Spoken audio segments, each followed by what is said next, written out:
All right, everyone, this is Zahid Bashir. I am a faculty member in Department of Commerce, University of Gujarat, and a PhD scholar in Delhi College of Commerce, University of Punjab. Today, I am going to discuss the participatory action research design, its process, its application, as well as I will also let you understand the case study research design, its types, and its components. Yesterday, we have discussed the narrative research design, its types, process, and application, phenomenological research design, its process and its application. Today, we are going to discuss the participatory action research design, its process and application, how it is applied using a qualitative data, how you can conduct the case study research design types and components. So let's start from our regular material, which is the presentation slides. So yesterday I have discussed the narrative research design types, process and application along with phenomenological research design, process and application. Today I am going to discuss the participatory action plan first. Then I would like to discuss the case study research design. So let me start from participatory action research. So what is basically the participatory action research? It is a research design in qualitative research where the researcher directly involves the research that directly involves both the researcher and the participant in a research project. So whenever you as a researcher is participating along with your participants in a given environment or in a given natural setting, you are doing a participatory action research. It is carried by the researcher and the participant, so you become the participant also. As a researcher, you becomes the participant also. So it produces knowledge for action. It is a cyclic process. I will let you know what does it mean, how this cyclic process is used in participatory action research. It will improve practice and evaluate the results. It is community-based research because you are working as a community member in doing this type of research. And this is the basic idea about participatory action research, which is uh, given by McIntyre in 2008. Now, in simple meaning, what is participatory action research is? It is a collaborative approach. Collaboration means whenever you as a researcher collaborate with your participant, uh, because sometimes the participant is reluctant to give you the required number of responses that you are asking. So in order to facilitate your participant, you need to collaborate with that participant. So participatory action research is a collaborative approach to research that involves active participation of community member or stakeholder in a research process. So you becomes the part of that community where you are going to conduct a research, or you becomes a stakeholder in that community. So it aims to generate knowledge and create positive social change by empowering those directly affected by the issue being studied.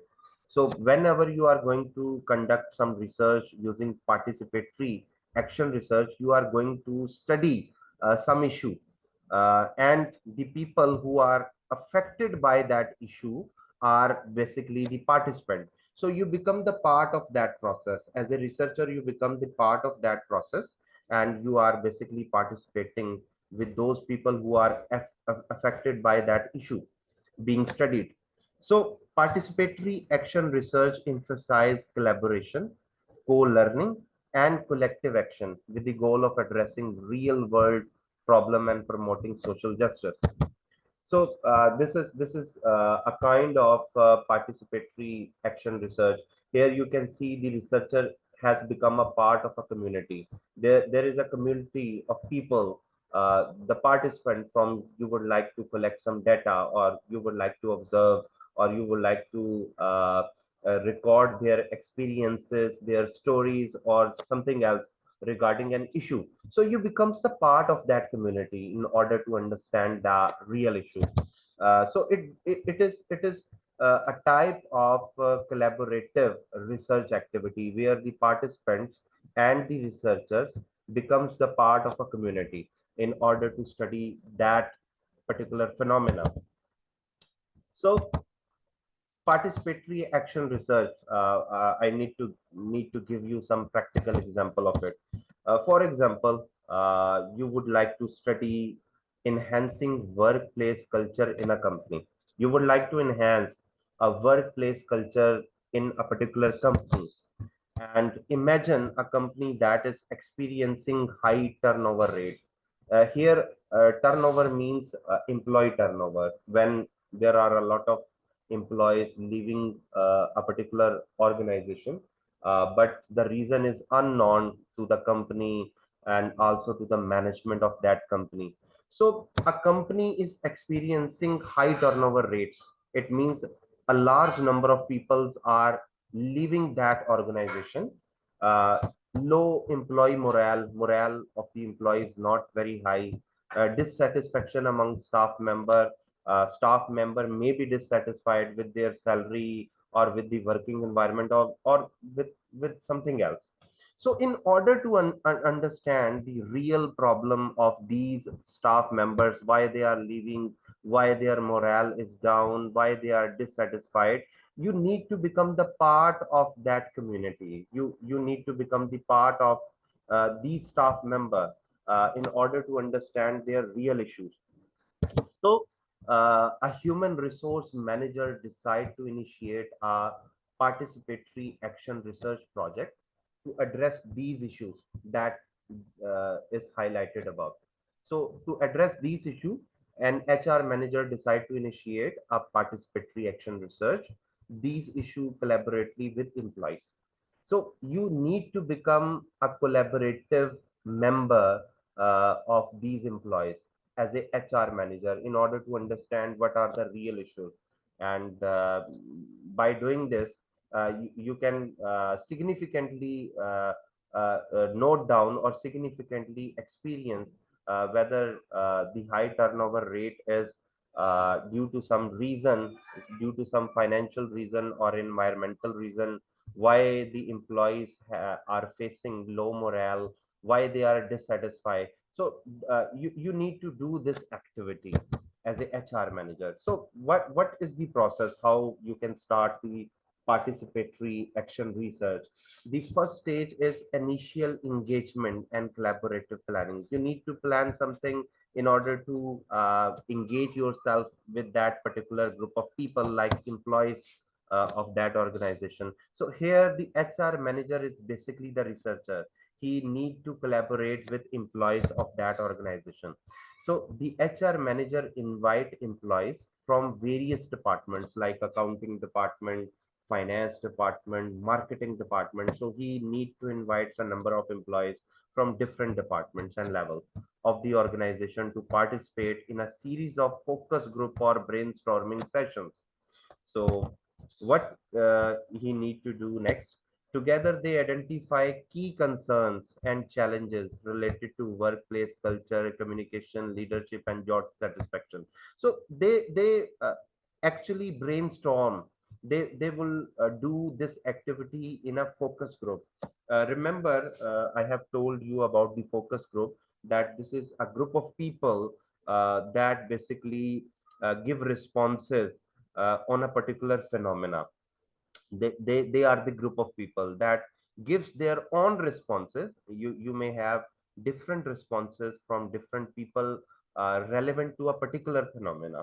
So here the phenomena is why the employees are dissatisfied, why there is a high turnover rates, why the morale is down. These are the phenomena.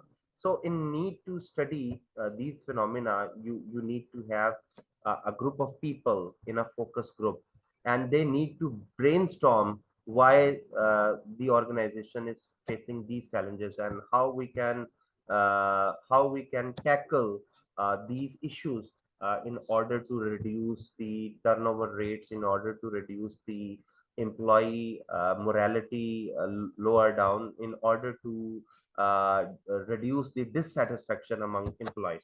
So what is the next thing? Next thing is a collective data collection and analysis. So what you need to do, you actually, the research team comprising HR professional and employee representative design a survey. They basically design a survey to ask different questions, or they may conduct interview to gather data on employees perception, experiences, and suggestion for improving workplace culture. So you need to improve the workplace culture. You need to design a number of questions that you may ask during the focus group discussion. So in order to have a brainstorming session and focus group discussion, you need to ask some questions. So what the employee perceive, what they experience, what are their suggestion for improving workplace culture. So what would be the topic here? The topic here, how can we improve the organization culture through employee perception, through employee experiences, and through employee suggestions. So he need to design a survey. He need to design some interview question to address these dimensions. So what will he do next? All right. They also collect qualitative data through open-ended questions. Open-ended questions means the respondent, the participants, or the employee from the different departments have the option that they can openly answer whatever they think the answer would be. Uh, it means there are no predefined options provided with every question. They are free to write whatever they think would be the appropriate answer of a particular question. For example, if I ask the employees what they perceive about this organization, everybody would be free to give his or her own opinion. So they will provide the opinion in an open-ended format of questions in a group discussion or in a deeper insight into underlying issue. So reflection and interpretation. By collecting this data, the research team collaboratively analyze the finding, identify the common theme. Now, this is the most important word that you will see in qualitative research, especially when we are going to use the NVIVO software. You basically need to design the themes. For example, we are interested in order to improve the workplace culture. So these are the issues like high morale rates, high turnover rates, low employee morale, dissatisfaction among staff member.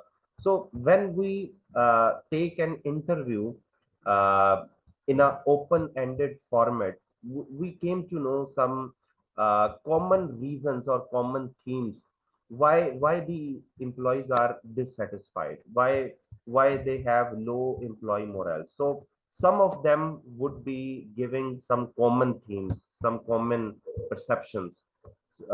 Some of them are giving some different themes. So you need to consider both of them. What is the common and what is different? So you need to identify common themes, pattern, and areas for improvement. What we need to do to improve the workplace culture. They will provide you some suggestions in an open-ended format. So they engage in collective reflection session to interpret the data and understand the root cause of workplace dissatisfaction and morale issues. So by conducting this kind of interview through participatory action research, they would be able to reflect what are the real issues, why the employees are dissatisfied, why the morale is down, why there is high turnover rate. So this is basically the real procedure of conducting a participatory action plan. So the fourth step is to action planning and implementation. In this phase, based on their analysis, based on the analysis of the researchers or HR manager, the research team develop action plans to address the identified challenges and enhance workplace culture. So when they would analyze the data, they would came to know the real reasons why the workplace culture is down, why the employees are leaving, why the employees are dissatisfied. So they will address what we need to change, what are the identified challenges, and how we can improve the workplace culture. That is basically the implementation of your action plan. This may involve implementing initiatives such as uh, employee wellness program. Maybe after identifying the issue, they would came to know that we need to start some employee wellness program, like we need to increase their salary, we need to provide them hostel or house facility, we need to give them medical coverage plan, we need to provide them performance based rewards, and so on. So you need to implement some wellness program. You need to provide leadership training and development programs to some of them who have the potential to lead their subordinates. You need to provide the communication workshop, because sometimes there is a dissatisfaction due to lack of communication skills. So you need to provide some communication workshops, that how the subordinate can communicate to the higher authorities to provide their responses. You need to implement team building activities. You need to provide them flexible work arrangements. You need to provide recognition and reward system. Then the fifth phase is monitoring and evaluation. The research team continuously monitors the impact of their intervention on workplace culture and employee satisfaction. So they would monitor whether whether the initiatives they has suggested in order to control the leaving employees, the dissatisfied employees, or low morale, whether they are effective enough to decrease the employee turnover or decrease the dissatisfaction of the employees, or the workplace culture has improved or not. So this is the part where you need to monitor and you need to evaluate. If the provided suggestion has not improved the workplace culture, or the employees are not satisfied this time, you need to provide new initiatives in order to tackle that issue. So they collect feedback from employees, conduct follow-up surveys or focus groups, and track key performance indicators such as turnover rate, employee engagement scores, and productivity metrics. So doing this, they would check whether the workplace performance or workplace culture has improved, whether the employee satisfaction has increased or not. Then the sixth part is reflection and iteration. Throughout the process, the research team engage in iterative cycles of reflection. I will let you know the iteration process. Iteration means uh, a process where you engage in a participatory action plan with the members of the employees by identifying some issues, some problem. You collect data, you analyze data, and then you give suggestion to improve the issue or to tackle that issue. If your problem is resolved, your iteration process is complete. But if your problem is not resolved, or something significant is remaining within the organization, then you need to restart the cycle again. That is iterative cycle of reflection. So throughout the process, the research team engage in iterative cycle of reflection, action, and learning again and again, until unless your objective is achieved. So they assess the effectiveness of their intervention. solicited feedback from employees, and make adjustment as needed to ensure ongoing improvement and alignment with the organization goals and values.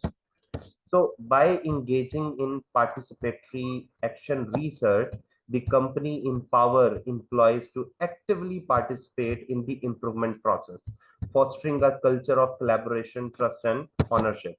So, this approach not only addresses immediate challenges but also builds resilience and capacity for continuous improvement within the organization. So, I will let you know the action research cyclic process. You can see this picture when you need to apply an action research cycling process. You need to engage with real world setting or situation first. So you start by identifying a problem or an issue. You define the issue. You consider a group of people for your data collection, so initial observation and existing data. So in that case, after you collect the data, you analyze that data and suggest some planning and action intervention. And after suggesting some planning and intervention, you take action in order to the suggested guidelines that you have provided to tackle that issue. And after doing that, you take the feedback from the employees whether the issue is resolved or not. If the issue is resolved, your cycle is complete here. But if the issue is not resolved, for which you have done the participatory action research, if the issue is not resolved, you need to start the cycle again. You re-engage with the real world setting situation again. You define the issue again, collect the initial observation and existing data. You provide some suggestions, plan of actions and intervention. Then you analyze that data and take actions to implement these suggested solutions that you have provided. Then you take feedback and reflect whether the issue has been resolved or not. If the issue is still not resolved, then you go for another cycle. Otherwise, the cycle is complete here. But if the cycle is complete here, then you need to report your findings. That is basically the action research cyclic process. If your cycle is complete, if your issue is resolved, you need to report those findings. If your cycle is complete, if your cycle is not complete or the issue is not resolved, you don't need to report the finding. Rather, you need to start a new cycle of conducting action research cyclic process. All right. This approach is basically suggested by Checkland and Hollowell in 1998. This is action research cyclic process. So this is suggested by this author. All right. After completing it, we have so far considered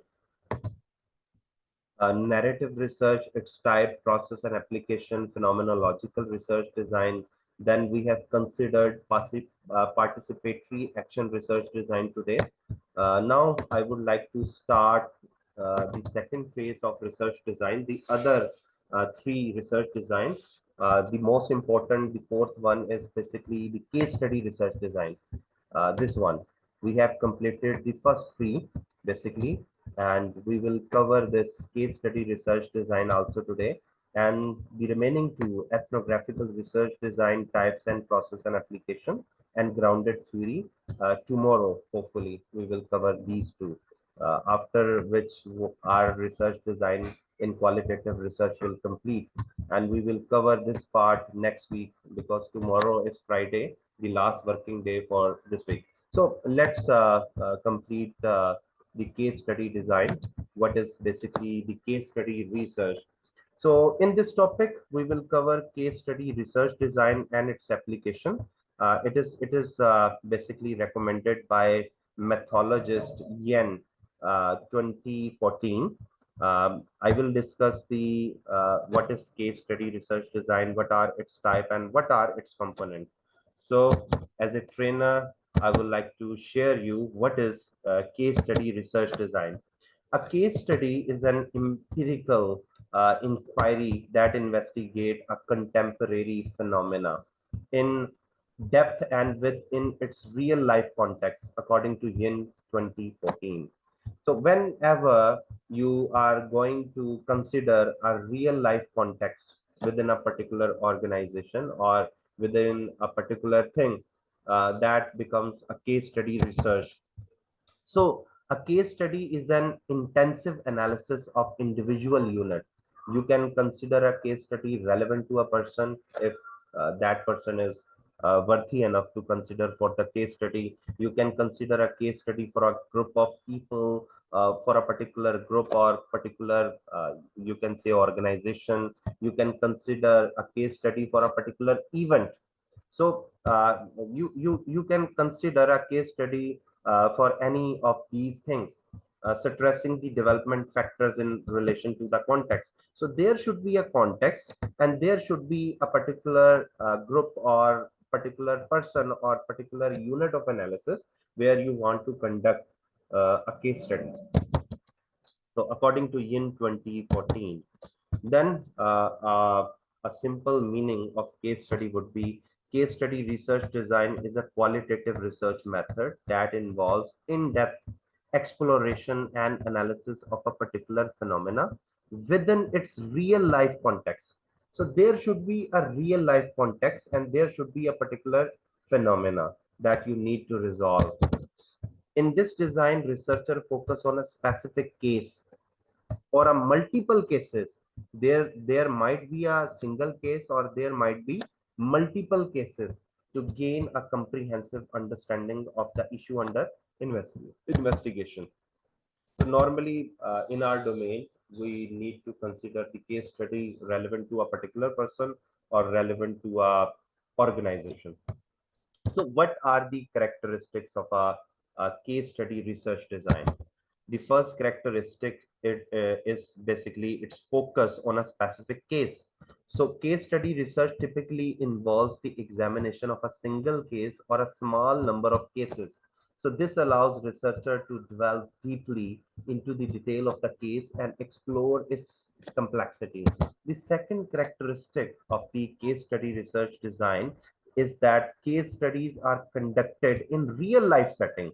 So you need to have a natural environment for that, providing a rich and detailed understanding of the phenomena within its natural environment. This contextualization helps researcher uncover nuances and intricacies that may not be apparent in other research design.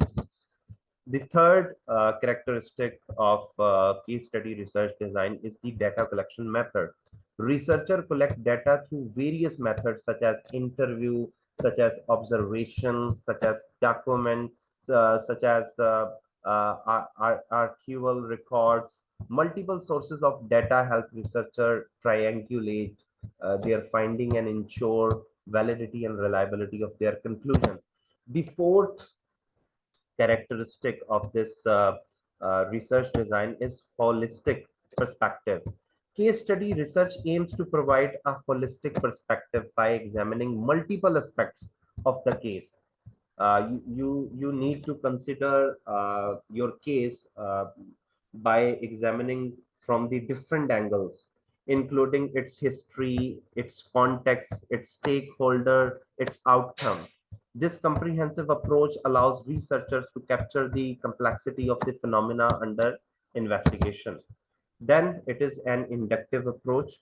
Case study research often employs an inductive approach where theories and hypotheses emerge from the data. So you are not going to test a theory. In fact, you are developing a theory. You can create a theory using this approach. In case of deductive approach, you are going to test a theory. But in case of inductive approach, you are going to create a theory. You can emerge a theory from hypothesis, etc. So this allows researcher to explore new ideas and concepts that may not have been previously considered. So qualitative analysis, it is in case of case study research, you need to analyze your research or particular phenomena using qualitative analysis. So data analysis in case study research involves the interpretation of qualitative data such as themes, patterns, and narratives. Researchers use various analytical techniques such as thematic analysis or pattern matching to make sure or to make sense of the data and draw meaningful conclusion. So thematic analysis is basically a very popular technique that we apply using qualitative research, using NVIVO, etc. So what are the components of a case study research design? When you need to apply a case study, you need to understand the components of a case study research design. The first component are the questions. The second are propositions. The third are unit of analysis. The fourth is linking data to propositions. The fifth one is criteria for interpreting the findings. These are the components which are suggested by Yin 2014. So what do you mean by question as a part of the component? Case study research typically begins with a set of questions that guide the inquiry. These questions help researchers focus on the key aspects of the phenomena under investigation. Example of these questions in a case study might include, you may ask, what are the key factors influencing the success of small business in a particular industry? Maybe you are interested to know the factor that may influence the success of a particular business. Maybe you are interested to know how do individual experience and cope with job related stress in a high pressure work environment. Maybe you want to know about what are the strategies employed by a successful non-profit organization to engage volunteer and donors. So you may note that every time you are considering a particular industry, a particular work environment, or a particular organization. So whenever you are dealing a particular phenomena within an organization, you are dealing with a case study. Second thing is propositions. Proposition in a case study research are the statements or hypotheses that guide the investigation, how the investigation will be conducted, and provide a framework for understanding the phenomena. So you basically align a step-by-step procedure that how you need to investigate a particular organization or a particular individual. So these prepositions are derived from existing theory or emerge from the data collected. More preferably, your prepositions are derived from the collected data. So example of prepositions might include preposition one. For example, small business that prioritize customer satisfaction are more likely to achieve long-term success. So this is a preposition that you have derived from the data.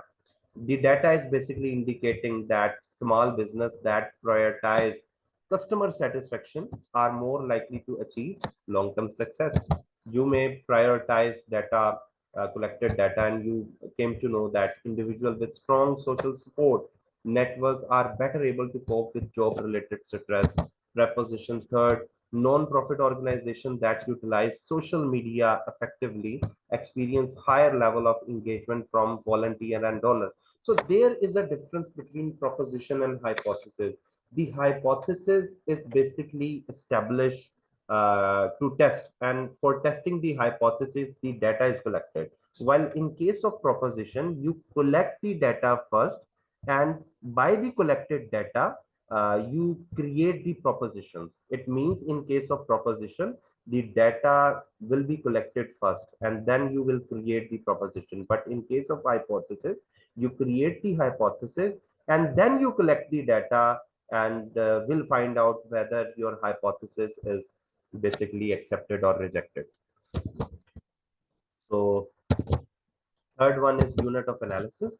The unit of analysis in case study research refers to the specific entity or phenomena being studied. This could be an individual, a group, or organization. So it means the particular person or particular group or particular organization or a community for which you are conducting the case study is basically is considered as a unit of analysis. So example of unit of analysis in different case study could include individual employees within the organization, if you are conducting a case study on individual employees.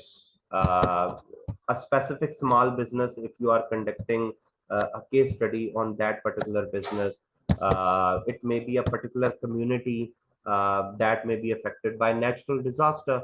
So you may consider this. Linking data to preposition. So once you have collected data, you need to link that data with the preposition. In case study research, data collected from various sources are analyzed and interpreted in relation to proposition or a hypothesis being investigated. So researcher look for evidence that either supports or contradict the prepositions, helping to refine or develop theories about the phenomena. For example, data from interview with small business owners might reveal strategies that they use to prioritize customer satisfaction, supporting preposition one. So observation of employees interaction in a high pressure work environment might provide evidence for against preposition two. The fifth thing is criteria for interpreting the findings. So researchers established criteria for interpreting the findings of these case studies, ensuring that conclusions are valid and reliable. These criteria may include factors such as consistency across multiple data sources, triangulation of data, and consideration of alternative explanation. For example, consistency across interview observation and document strength, the validity of finding, the triangulation of the data from different sources like interview, survey, and archival reports, and considering the alternative explanation. So this is basically the component. The remaining part we will cover tomorrow. If you have any question, you may ask. Dev, Somigul, or Vakar, do you have any question? Example of any case. You can consider any case relevant to any organization. We will consider the case tomorrow because the time is over for today's session. All right, we can conclude this session now. Thank you everyone for joining. Let's join tomorrow for practical example of a particular organization. Thank you.